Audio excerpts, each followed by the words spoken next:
I won't do it. I pushed my uneaten pancake away and crossed my arms. You had no right to go making deals with Miss Emma behind our backs. Gordon crossed his own arms. This is a chance to win $2,500, and I didn't plan to keep it secret, it just happened. Right, it just happened. I waited for Mom to say something. Anything. But she clutched her frog necklace, staring blankly at the certificate. Gordon sighed and sat back. Remember when you broke that ceramic car? Heat crept up my face. Of course I remembered, but you could hardly call it a car. It was more like a blob with 4 roundish things where tires might go.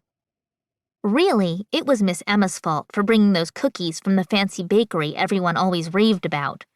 The kind we never got. She'd even pulled out some bottled milks for us. I'd been checking the accounts in an old ledger and didn't want to lose my place, so when I reached for another cookie, I hadn't looked up.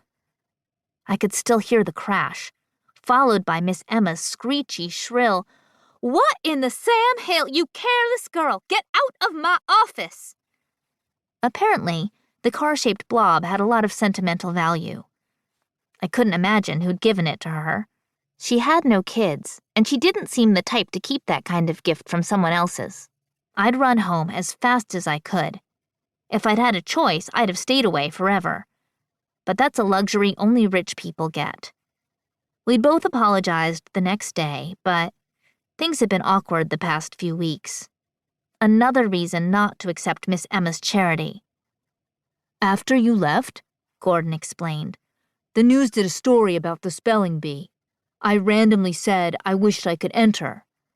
Miss Emma got this funny look on her face, then suggested the deal.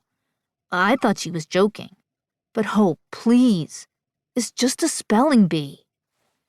He glanced at Mom, then sighed.